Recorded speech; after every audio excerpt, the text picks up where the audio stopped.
오늘 찾으실 하나님의 말씀은 사도행전 14장 1절부터 18절까지 말씀입니다. 사도행전 14장 1절부터 18절까지 말씀입니다. 우리 한 절씩 교독하도록 하겠습니다. 저부터 읽겠습니다. 이에 이고니온에서 두 사도가 함께 유대인의 회당에 들어가 말하니 유대와 헬라의 허다한 무리가 믿더라.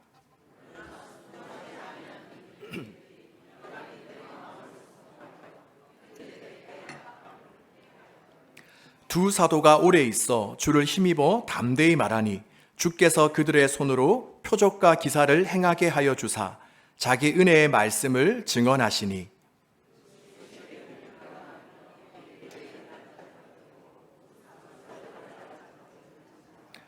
이방인과 유대인과 그 관리들이 두 사도를 모욕하며 돌로 치려고 달려드니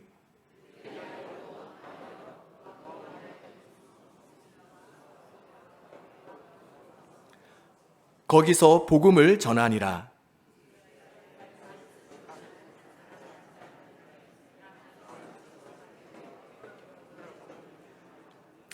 바울이 말하는 것을 듣거늘 바울이 주목하여 구원받을 만한 믿음이 그에게 있는 것을 보고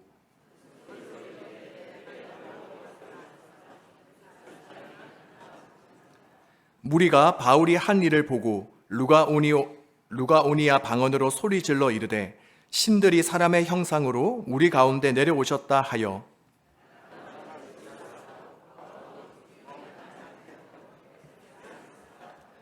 시외 제우스 신당의 제사장이 소와 화환들을 가지고 대문 앞에 와서 무리와 함께 제사하고자 하니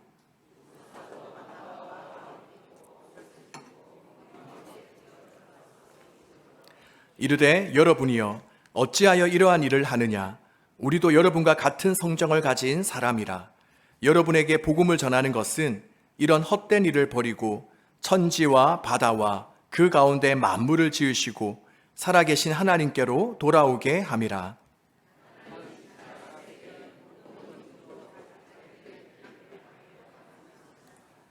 그러나 자기를 증언하지 아니하신 것이 아니니 곧 여러분에게 하늘로부터 비를 내리시며 결실기를 주시는 선한 일을 하사 음식과 기쁨으로 여러분의 마음에 만족하게 하셨느니라 하고 이렇게 말하여 겨우 무리를 말려 자기들에게 제사를 못하게 하니라.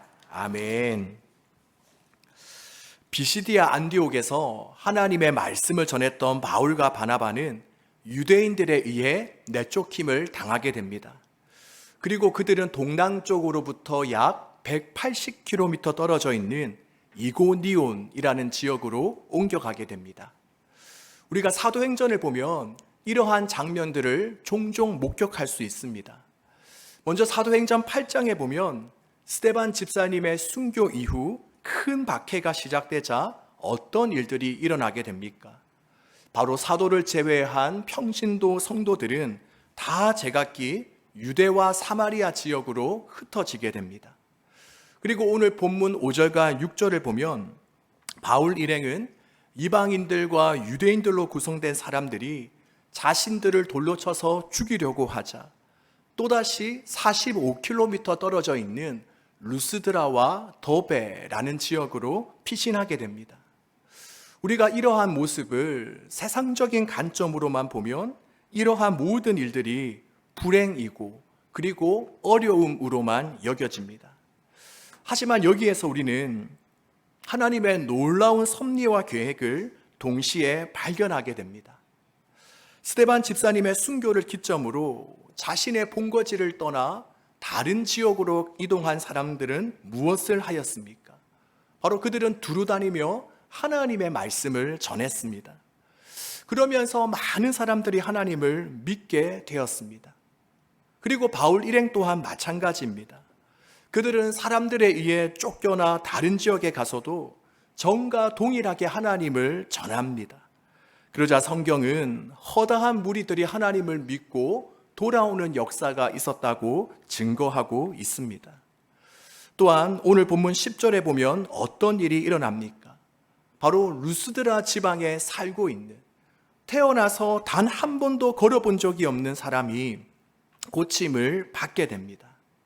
여러분, 만약 예루살렘 교회 성도들과 바울 일행에게 이러한 핍박과 고난과 환난이 없었던들 과연 이러한 일들이 일어날 수 있었겠습니까?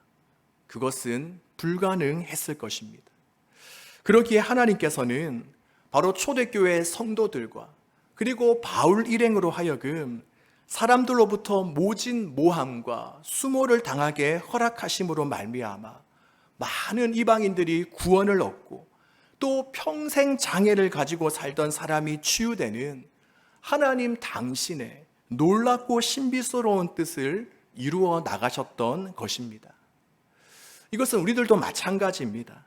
우리가 열심히 신앙생활을 해도 우리가 인생을 살다 보면 왜 하필 나에게 이런 일이, 왜 하필 우리 가정에게 이런 일이 하는 일들이 일어납니다. 우리가 처음 그러한 상황들을 직면하게 되면 또 인간적인 시각으로 그 일들을 바라보면 어떻습니까? 이제 모든 것이 다 끝난 것 같고 또 내 인생이 갈기갈기 찢겨진 것처럼 여겨집니다. 바로 한숨과 원망만 나오게 되는 것이죠. 하지만 어느 정도 시간이 질러 흐르면서 우리는 깨닫게 됩니다.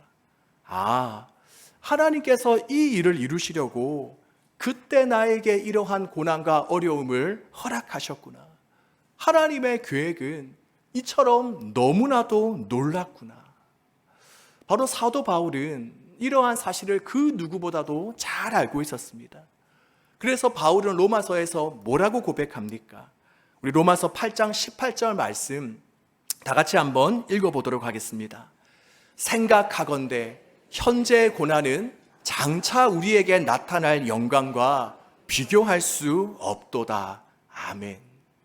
바로 이 말은 지금 바울이 자신의 현재 상황을 정당화하기 위해 내뱉는 정신승리와 같은 말이 아닙니다. 또한 바울이 그저 골방에만 앉아서 만들어낸 공허한 이론이 아닙니다. 바로 바울이 직접 삶의 현장에서 고난을 받고 그 뒤에 감히 자신이 상상하지도 못한 하나님의 놀라운 신비를 경험한 뒤에 내뱉은 살아있는 고백입니다. 우리 사랑하는 여러분, 지금 현재 당하는 고통과 고난이 있습니까? 또 전혀 이해되지 않는 아픔과 슬픔이 있습니까? 그렇다면 오늘 우리가 이 말씀을 통해 지금 내가 당하고 있는 이 어려움과 고난과 아픔과 시련이 그저 나를 힘들게 하고 나를 아프게 하고 괴롭게 하는 것으로만 끝나버리는 것이 아니라 바로 하나님의 놀라운 신비와 섭리와 그리고 일하심으로 연결될 수 있다는 사실을 꼭 기억하시기를 바랍니다. 그리하여 지금은 비록 너무나 힘들고 절망스럽다 할지라도 우리가 선하신 주님의 계획을 바라보며 잘 이겨내실 수 있기를 주님의 이름으로 축복합니다. 바로 이런 이유로 바울 일행은 비시디아 안디옥에서 내쫓겨서 이제는 이고니온이라는 곳으로 이동하게 됩니다. 그리고 새로운 곳으로 이동한 그들은 무엇을 합니까? 우리가 1절 말씀을 보니 두 사도가 함께 유대인의 회당에 들어가 복음을 전했다라고 말씀합니다. 그러자 어떤 일이 일어납니까? 바로 1절 후반부에 나와 있는 것처럼 너무나도 감사하게 많은 유대와 헬라의 무리가 믿게 되었습니다. 바로 복음에 대한 선한 반응을 보였던 것입니다. 그런데 2절에 보니 또 어떤 일도 함께 일어납니까? 우리가 2절 말씀을 보니 그러나 순종하지 아니하는 유대인들이 이방인들의 마음을 선동하여 형제들에게 악감을 품게 하거늘 이라고 말씀하고 있습니다. 즉 모두가 다 그 바울이 전한 복음을 듣고 믿게 된 것이 아닙니다. 바로 복음을 거부한 유대인들도 있었다는 것이죠. 그리고 이들이 바로 이 복음의 반기를 들었다는 것은 그냥 단순히 말로만 나는 거기에 동의할 수 없습니다, 나는 믿을 수 없습니다 라는 정도가 아니라 바로 다른 지역에서와 마찬가지로 바울 일행을 위협하며 그들을 내쫓으려 하였다는 것입니다. 그런데 놀라운 점은 바로 그 다음 구절인 3절 말씀에 나옵니다. 우리가 3절에 보면 원문에는 있지만 우리말 성경에는 빠져있는 접속사가 하나 있는데 그것은 바로 그러므로라는 접속사입니다. 바로 원문에는 3절 가장 첫 시작 부분에 그러므로라는 단어가 있습니다. 그래서 우리가 원문대로 3절 앞부분에 그러므로라는 접속사를 넣어서 2절과 3절 말씀을 다시 한번 우리 함께 읽어보도록 하겠습니다. 그러나 순종하지 아니하는 유대인들이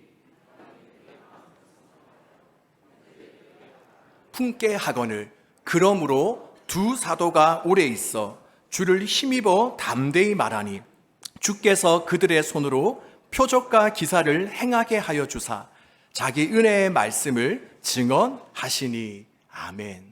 어떻습니까?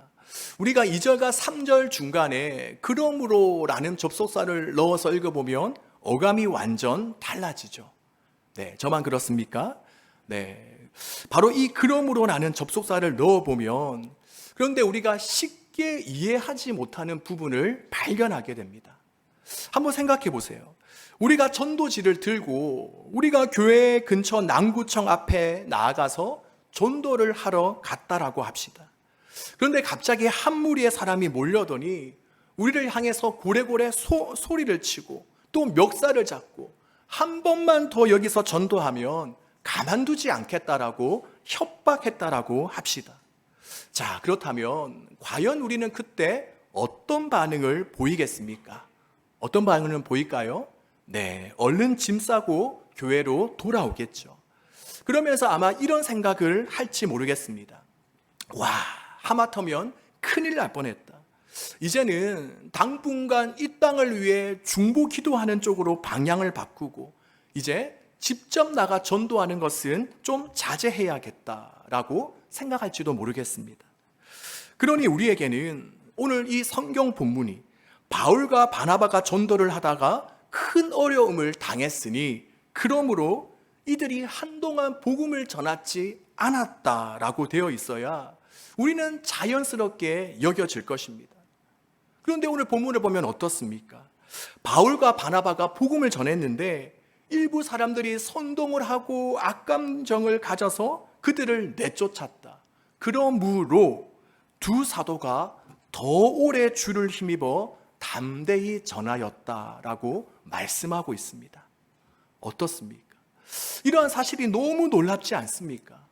우리로서는 도저히 이해할 수 없는 부분입니다. 자, 그렇다면 그들이 이렇게 할 수 있었던 그 힘, 그 비결은 무엇이겠습니까? 어떻게 바울과 바나바는 온갖 고난과 역경과 어려움 앞에서도 전혀 흔들리거나 포기하지 않고 또 여전히 전과 같은 태도를 유지하며 오히려 복음 전하는 일에 더 열심을 낼 수 있었겠습니까? 바로 우리도 그 비결만 알면 우리 역시 가정에서나 직장에서나 이 사회 안에서 우리 역시 중도에 포기하지 않고 끝까지 전도자와 사명자로 살아갈 수 있지 않겠습니까? 바로 그 비결은 3절 말씀 안에 있습니다. 우리가 3절 중간부부터 보면 이렇게 기록되어 있습니다. 주께서 그들의 손으로 표적과 기사를 행하게 하여 주사 자기 은혜의 말씀을 증언하시니. 우리가 여기에 보면 두 사도가 주의 복음을 전할 때 어떤 일이 일어났다라고 되어져 있습니까? 바로 하나님께서 하나님의 손을 펼치사 놀라운 표적과 기사를 나타내 주셨다라고 합니다. 그런데 중요한 것은 하나님께서 그렇게 하신 이유가 무엇입니까? 바로 빨간색 쳐져 있는 저 말씀, 자기 은혜의 말씀을 증언하시니 라고 되어져 있죠. 바로 이 말은 뭐냐? 두 사도가 복음을 전할 때에 많은 다양한 기사와 표적이 나타났는데 그것은 그저 그곳에 있는 사람들을 놀래켜 주기 위해서 또 복음 전하는 두 사도를 위로하기 위해서 그것이 나타난 것이 아니라 지금 두 사도가 내뱉고 있는 그 복음 전하는 말과 그들의 행동에 진정성과 권위를 증명하기 위해서라는 것입니다. 즉 다시 말하면 지금 이 두 사도들이 전하는 이 말은 바로 하나님이 하신 말씀이며, 지금 이 두 사도가 하고 있는 이 일은 하나님께서 하시는 일이라는 것을 보여주시기 위해서인 것입니다. 바로 이것이 온갖 고난과 환난 속에서도 두 사도가 끝까지 주의 복음을 전하며 사명자로 살아갈 수 있었던 이유입니다. 바로 아마도 그들은 이런 놀라운 현상들을 보며 자신을 내쫓으려는 그 사람들 앞에서 이렇게 다짐하고 다짐했을 것입니다.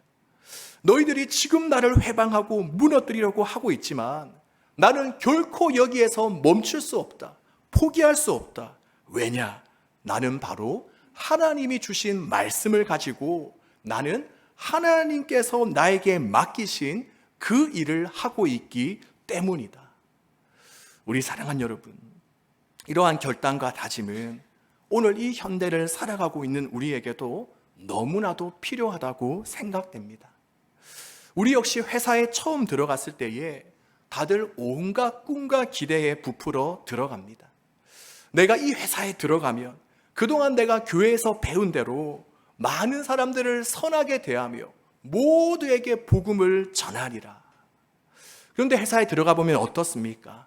네, 다녀보신 분들 다 알고 계시죠. 정말 쉽지 않습니다. 내가 선함으로 다가가면 다가갈수록 그들도 나에게 선함으로 대하는 것이 아니라 오히려 나를 바보 취급하며 나를 이용해 먹으려고만 한다는 사실을요. 그리고 또한 교회 다니는 사람은 내 편을 들어줄 줄 알았는데 오히려 나도 교회 다니는데 지금 할 거 다 한다. 그러니 너도 해라. 라고 오히려 더 자신을 조롱하고 공격한다는 사실을 말입니다. 그러니 이내 어떤 생각을 가지게 되겠습니까? 이곳은 내가 있을 곳이 아닌가 보다. 하나님, 저를 제가 있을 만한 다른 좋은 곳으로 이직시켜 주십시오. 그리고 가정에서도 마찬가지입니다. 시댁 어른들이 장로님, 권사님이라서 믿음이 좋을 줄 알고 남편과 결혼했는데 살다 보니 남편은 교회만 왔다 갔다 했지 전혀 신앙이 없는 것입니다. 그리고 자신만 조용히 안 믿으면 모르겠는데 믿는 나까지 교회에 나가지 못하도록 방해하는 것입니다. 그러면 자연스럽게 어떤 마음이 들겠습니까? 내가 왜 이런 집구석에 시집 와서 지금 이런 마음고생을 하고 있나? 지금 내가 이대로 살아도 되나 되지 않나? 이런 생각이 들지 않겠습니까? 또 교회에서도 마찬가지입니다. 교회에서 리더로 섬기는 것 쉽습니까? 우리가 임원으로, 전도회 임원으로, 또 구역장으로, 교사로 섬기는 것 쉽습니까? 네, 우리가 뭐 좀 하려면 혼자서 너무 튄다고 그러고 또 안 하면 어떤 말을 합니까? 이번 임원들은 하는 게 너무 없다라고 하지 않습니까? 그럴 때 우리 안에 드는 생각은 뭐죠? 이거 치사하고 더러워서 못 해먹겠다. 내가 이거 한다고 월급이 나오는 것도 아니고 속만 상하고 이제 더 이상 아무것도 안 하고 그냥 조용히 얌전히 교회만 다녀야겠다. 이런 생각 해보신 분들 없으십니까? 네, 다들 지금 표정 관리들을 너무 잘하고 계시는데, 네. 그럴 때 바로 우리는 오늘 이 말씀을 기억해야 됩니다. 지금 내가 서 있는 이 자리는 우연히 또는 나의 계획, 나의 주도에 의해 주어진 자리가 아니라 바로 하나님이 나에게 부여해 주신 자리이다. 또한 하나님께서는 이 직장을, 이 가정을, 또 이 구역과 전도회와 공동체를 위해 이 일을 나에게 맡겨 놓으셨다라는 사실을 기억해야 하는 것입니다. 그래서 바울은 고린도전서 4장 1절에도 보면 이렇게 말씀합니다. 우리 함께 읽어볼까요? 사람이 마땅히 우리를 그리스도의 일꾼이요 하나님의 비밀을 맡은 자로 여길지어다. 그리고 맡은 자들에게 구할 것은 충성이니라. 아멘.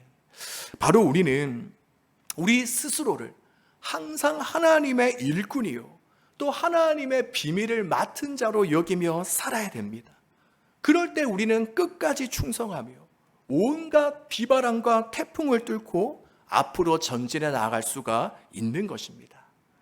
바라기는 이러한 은혜가 저와 여러분 모두에게 있기를 간절히 소망합니다. 자, 그리고 이어서 본문을 보면 이런 마음과 자세로 바울과 바나바는 열심히 주님의 말씀을 이고니온이라는 지방에서 전하게 됩니다. 처음에는 비시디아 안독에서 전하다가 이고니온으로 와서 또 열심히 전하죠. 그런데 이번에도 쫓겨나서 그들은 루스드라라는 지역으로 또 발걸음을 옮깁니다. 자, 그런데 그 루스드라라는 지역에서 가장 먼저 만난 사람이 어떤 사람입니까? 우리가 8절 말씀을 보면 루스드라에 발을 쓰지 못하는 한 사람이 앉아 있는데 나면서 걷지 못하게 되어 걸어본 적이 없는 자라라고 말씀합니다.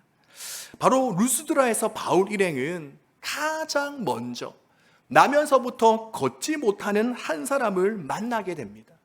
그런데 방금 이 짧은 이 한 구절을 보면 그가 걷지 못했다라는 동일한 표현이 무려 몇 번 나타날까요?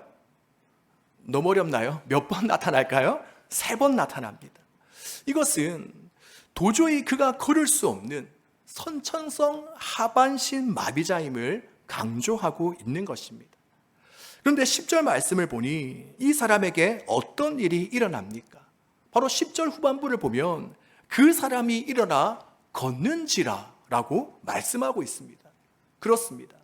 바로 이 사도행전을 기록한 당시 의사였던 누가가 보아도 그는 절대로 걸을 수 없었던 사람인데 정말 기적과 같은 놀라운 일이 일어나고 만 것입니다. 자, 그렇다면 도대체 그 사이에 어떤 일이 있었습니까? 도대체 어떻게 그 사람이 일어나 다시가 아니죠. 처음으로 걸을 수 있게 되었습니까? 먼저 첫 번째 원인은 9절 말씀에 있습니다. 9절 말씀 앞부분을 보면 바울이 말하는 것을 그 사람이 어떻게 하거늘 바로 듣거늘이라고 되어 있습니다. 그렇습니다. 그가 치유받고 또 놀라운 생명의 역사를 경험할 수 있었던 첫 번째 비결이 무엇이냐? 그가 생명 대신 하나님의 말씀을 들었기 때문입니다.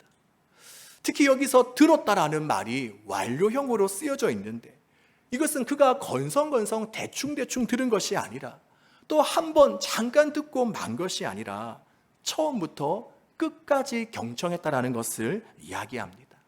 자, 그리고 두 번째로 그에게 이런 기적이 일어날 수 있었던 이유는 뭐냐? 바로 10절 말씀에 나와 있는데요. 바로 내 발로 바로 일어서라 라는 말씀에 그가 순종했기 때문입니다. 즉 하나님의 말씀에 자신의 전 존재를, 자신의 전 인격을 맡겨드렸기 때문에 평생을 눕거나 앉아 있어야 했던 그가 벌떡 일어날 수 있었던 것입니다.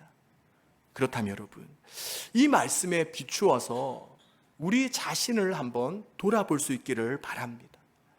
지금껏 우리가 오랜 신앙생활을 했음에도 불구하고 나에게 이러한 생명의 역사가 일어나지 못했던 이유는 무엇이겠습니까? 우리가 오래도록 신앙생활을 했음에도 불구하고 나에게 주어진 환경과 상황을 이겨내지 못하고 날마다 그 환경과 상황으로 인해 우울과 절망과 낙심과 그리고 염려와 두려움 가운데 살아가야 했던 이유는 무엇이겠습니까? 물론 우리가 항상 치유되고 회복되는 것만이 능사가 아닐 때도 있습니다. 하나님께서는 특별한 이유와 목적을 가지고 또 우리 자신을 위해 바울과 같이 육체의 가시를 허락하실 때도 있죠. 그런데 우리가 하나님을 믿는다고 하면서 날마다 나에게 주어진 환경과 상황에 매여서 절망과 낙심과 두려움 가운데 살아가는 그 이유는 어쩌면 주님의 말씀을 내가 제대로 경청하며 살아본 적이 없거나 또한 하나님의 말씀 앞에 내 자신을 온전히 맡겨드리지 못했기 때문은 아닐까요? 여러분, 오늘 본문을 통해 보았듯이 하나님의 말씀을 듣는 것은 너무나도 중요합니다. 만약 루스드라에 있던 그 사람이 하나님의 말씀을 듣지 않았다면 그에게 그 생명의 놀라운 역사가 일어날 수 있었을까요? 그리고 듣기는 했지만 그가 그 말씀에 자신의 온몸을 내어 던지지 않았더라면 과연 그 생명의 역사가 일어날 수 있었겠습니까? 그러기에 우리는 듣는 것과 함께 들었다면 그 말씀에 내 온몸과 내 인생을 내어 던져야 됩니다. 하나님 말씀에 온전히 순종해야 하는 것입니다. 약 9년 전에 우리가 잘 아는 세월호 사건이 발생했었는데 그 사건이 얼마 지나지 않아 제가 듣게 된 이야기가 있었습니다. 바로 당시 세월호 사건으로 안타깝게 목숨을 잃은 양온유라는 학생의 이야기입니다.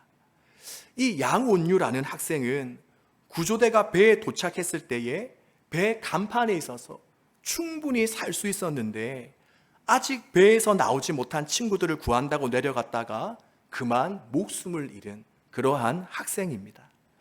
그런데 어떤 목사님을 통해 이 양온유 학생과 관련하여 알려지지 않은 뒷이야기를 들은 적이 있습니다. 바로 이 온유 아버지에 대한 이야기인데요. 이 귀하고 귀한 딸을 잃어 너무나도 마음이 힘들고 어려웠을 텐데, 그런데 그때 하나님께서는 이 아버지의 마음에 이런 마음을 주셨습니다. 너가 분향소에 조문 오는 사람들, 학생들이나 시민들을 위로해라. 그들을 위로해라라는 마음을 주셨습니다. 어떻습니까? 오히려 지금 이 아버지가 남들에게 위로를 받아도 시원찮을 그 판에 오히려 역으로 하나님께서는 사람들을 위로해라라는 마음을 주셨습니다. 그리고 이 아버지는 그 마음에 순종하여서 내가 쓰러지는 한이 있더라도 내가 하나님의 말씀에 순종하여 사람들을 위로해야겠다라는 마음을 품었습니다. 왜냐? 물론 딸을 잃어 슬프기는 했지만 천국에 갔을 딸을 생각하니, 그리고 그 딸이 죽어가는 친구들의 그 처절한 소리를 외면하지 않고 오히려 그들을 구하러 내려갔던 것이 너무 감사하다라는 마음을 가지고 계셨기 때문입니다. 그래서 며칠 동안 그곳에 오는 사람들을 위로했습니다. 오히려 이 아버지는 웃으면서 너무나도 편안한 얼굴로 그 분향소에 오는 한 사람 한 사람을 맞으며 위로했습니다. 그리고 며칠 있다가 이 아버지가 신앙생활을 하고 있는 그 교회의 목사님께 한 통의 전화가 걸려왔습니다. 바로 한 정치인으로부터 전화가 왔는데 아마도 이 정치인이 그 분향소에 왔다가 유가족들 한 명 한 명을 다 만났던 것 같습니다. 그런데 그때 만난 유가족분들의 표정이나 그 심정이 어떻습니까? 누군가는 슬픔으로, 또 분노로, 또 본인이 지켜주지 못했다는 그 죄책감 때문에 마음이 너무나도 어려웠겠죠.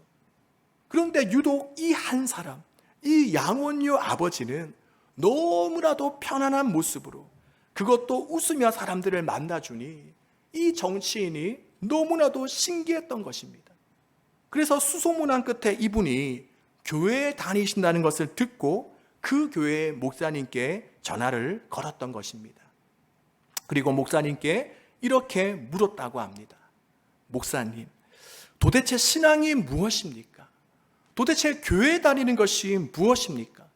저는 교회에 다니지 않는데 도대체 신앙이 뭐길래, 믿음이 뭐길래 이 아버지에게는 남들이 없는 뭔가가 있습니까?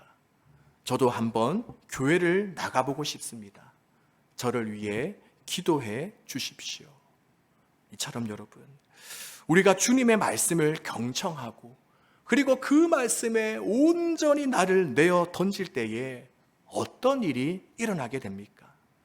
바로 모든 절망적인 환경과 상황 속에서 침몰되지 않고 오히려 역전해 나가는 놀라운 생명의 역사가 일어날 수 있는 것입니다.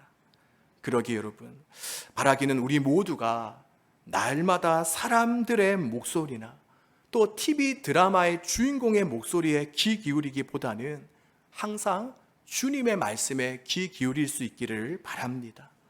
그리고 들을 뿐만이 아니라 그 하나님의 말씀에 내 인생, 내 전인격, 내 전 자신을 맡겨드림으로 상황과 환경을 뚫고 극복하는 생명의 역사가 저와 여러분에게도 동일하게 일어날 수 있기를 바랍니다. 이제 한 부분만 더 짧게 살펴보고 마무리하도록 하겠습니다. 이처럼 바울과 바나바를 통해 놀라운 역사가 일어나자 그 주변에 있던 사람들이 어떤 반응을 보이게 됩니까? 바로 11절부터 13절 말씀을 보면 먼저는 그 주변에 있던 사람들이 놀라움의 함성을 지릅니다. 그리고 그들이 신들이 사람의 형상으로 나타났다라고 이야기하며 바울과 바나바를 신으로 믿게 됩니다. 그리하여 그들이 제물을 가지고 와 바울과 바나바를 위해 제사를 드리려고 합니다. 자, 그러자 이때 바울과 바나바는 어떤 반응을 보입니까? 어떤 반응을 보이죠? 바로 두 사도는 기겁을 하고 아주 결사적인 반대의 표시로 자신의 옷을 찢습니다. 그리고는 헐레벌떡 무리들을 향해 달려가며 소리질러 알립니다. 여러분이요, 어찌하여 이런 일을 합니까? 우리도 여러분들과 똑같은 성정을 가진 사람입니다. 그렇다면 여기에서 두 사도가 말한 우리들도 당신들과 똑같은 성정을 가졌다라는 말은 무슨 뜻이겠습니까? 바로 이것은 우리도 당신들과 똑같은 것을 겪고 있는 사람이라는 것입니다. 예를 들면 이런 것이죠. 우리도 당신들과 똑같이 배고프면 밥 먹고 졸리면 자고 화장실 가고 싶으면 가고 바로 당신들과 다를 바가 없다는 것입니다. 그러니 바로 이 말은 나나 당신이나 우리는 하나님 앞에서 똑같은 연약한 인간일 뿐인데 당신이 우리를 뭐가 되는 것 마냥 취급하는 것은, 더욱이 신으로 경배하는 것은 결코 있을 수 없다는 것입니다. 여러분, 여기에 바울이 끝까지 주님의 신실한 일꾼으로 살아갈 수 있었던 비결이 담겨져 있습니다. 그것은 바로 자기 자신, 자기 분수를 잊지 않는 것입니다. 날마다 내가 어떤 존재인지를 인식하고 자각하며 살아가는 것입니다. 그런데 우리는 어떻습니까? 남들이 우리를 칭찬하며 박수 쳐주면 우리가 말은 아니에요 라고 하지만 속으로는 야, 저 사람 보는 눈이 있네 하며 기뻐하지 않습니까? 그리고 우리는 그 사람을 실망시키지 않기 위해서 계속해서 뭐가 있는 척, 거룩한 척, 뭐가 되는 척 하고 있지는 않습니까? 그리고 이것이 심해지다 보면 하나님께 영광 돌릴 것을 결국 자신에게 돌리며 어느새 자신이 하나님의 자리를 꿰차게 되는 것입니다. 그러기에 신앙생활을 함에 있어서 자기 자신을 아는 것, 자기 분수를 깨닫는 것은 그 무엇보다 중요합니다. 그러기에 오늘 이 시간 우리의 모습을 한번 돌아봅시다. 지금 나는 다른 이들의 칭찬과 격려 앞에서 어떤 반응을 보이고 있는가? 바울이나 바나바처럼 길길이 날뛰며 지금 무슨 소리 하냐? 당신이나 나냐 똑같아. 우리 모두는 다 하나님의 은혜 없이는 살 수 없는 존재이다 라고 말하고 있는지, 아니면 은근히 그러한 칭찬을 즐기며 진짜 자신이 뭐가 되는 것 마냥 괜히 더 오버하고 거룩한 척하고 있지는 않는지 돌아보기를 바랍니다. 그리하여 바라기는 우리 모두가 날마다 우리 자신이 얼마나 부족하고 연약하고 무능력한지를 자각하며 고린도전서 15장 10절에서 내가 나된 것은 다 하나님의 은혜로 된 것입니다 라고 고백한 바울과 같이 모든 것을 하나님의 은혜로 돌리며 살아가는 저와 여러분 되시기를 주님의 이름으로 축복합니다.